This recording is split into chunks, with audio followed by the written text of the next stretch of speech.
I'm here at Playland in Rye, New York, and I have set myself up for failure. Starting off the day at Land of Make-Believe, one of the best parks in the region, and then I come here.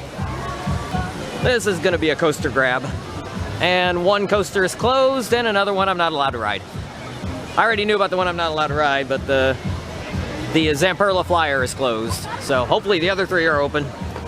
$20 for parking. I thought it was $15. That's what I saw online. It's $20. And if you purchase your wristband online, you might save $5, but it's also gonna take you about 15 minutes longer. People who were paying at the gate were getting right in. People who had online orders, it was taking forever.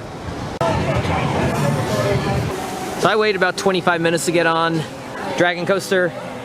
It's growing a little bit, maybe 30 minutes now. And that was pretty good. Rode it in the back and got a little bit of airtime on the drop, maybe a couple other points too, some very minor airtime. Not really much airtime on it, but it's not rough. Even riding in the very back on a wheel seat, it was fine. For a wood coaster, smooth, enjoyable, long ride. Not much in the way of forces, some laterals. So nothing top tier, but good ride. Nice for a 1929 classic. And yeah, they are running one train. They probably only own one. And it is not buzz bars. It is one bar that goes across the entire seat. The Wow Mouse line spilling out on the midway. But they don't have a very long queue. And the Wow Mouse is broken. And of course, this is down.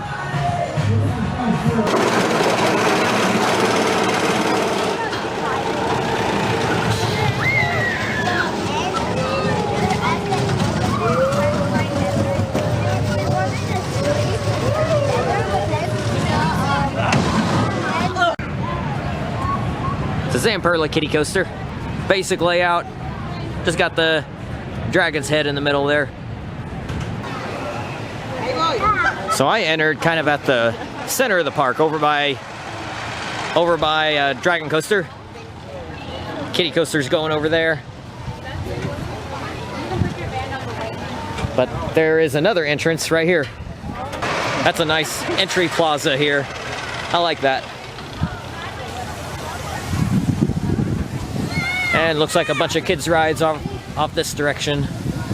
And this one is called Kiddie Coaster. That thing's like 20 feet tall. That is not a kiddie coaster. But only kids are allowed to ride. You can't even ride with your kid. 55-inch maximum. Anyone over 55 inches, not allowed to ride. I knew about the rule with this one going in. And I did not know that it was an ACE landmark. Why did we do that? 16 feet. I don't know if any other kiddie coaster has gone much over 10 feet. This is 16 feet. That's strange.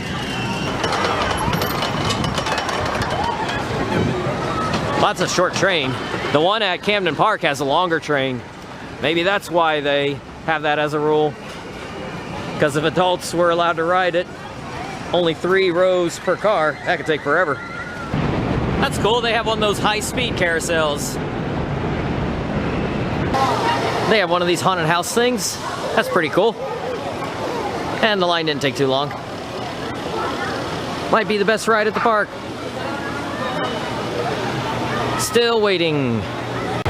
So as it turns out, I'm only -1 at this park. I got 3 credits for about $53 or so in total. Yeah, it might be a little steep, but you know, it's okay. I have been in New Jersey or New York City area for 5.5 days. One day, full day, I gave to Great Adventure. The other 4.5 days, I've gotten 39 new coaster credits at about, I believe, 14 different parks, if I'm counting correctly.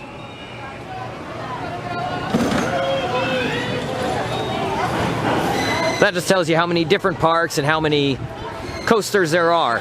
Because I'd only done Six Flags Great Adventure here before, and I'd gotten all those before. There was nothing new for me to get there. If the Zamperla Volare, or Volare, whatever, if that was open, then I would have had an even 40. But I also picked up some before I got to this area. One in Maryland, three in Virginia, 2 in Kentucky. And then tomorrow, heading into Pennsylvania for Knoebels. Got 2 new ones that I haven't ridden before, Flying Turns and Impulse. They were closed in 2020. This is a Zamperla Wild Mouse. Nothing too unique or special about it. It was good. Playland Lake. You can see the lake from the Wild Mouse. It is actually a pretty area. It's right up against the water. It's really nice. You can see the water from when you're going up the lift hill of the wood coaster. You can see it from the Wild Mouse. So great location. They just have too many rides closed here. Only one that I was wanting to ride is closed, but there are others that I wouldn't have bothered with that were also closed. I think Zombie Castle, though, is my favorite in the park. I take it back. This is the best ride at the park. That was really cool. I like that a lot. I usually don't like carousels, but this is not your ordinary carousel. Love the high speed on it.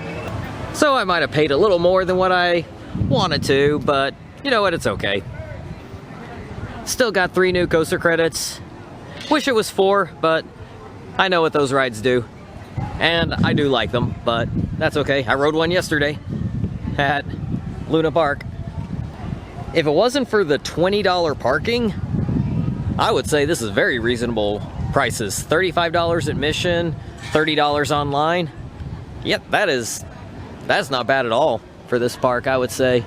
But you throw on the $20 parking and it kind of stings a little, but yeah, it's not that bad. I planned and prepared for disappointment, but it ended up being all right after all. Not one that I would highly recommend, but it's decent. I would say if you want to throw it in as a part of a coaster tour in the area, go ahead and do it. But don't come in with the highest of expectations.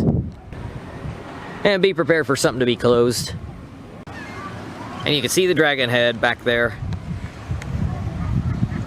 It's a neat gimmick.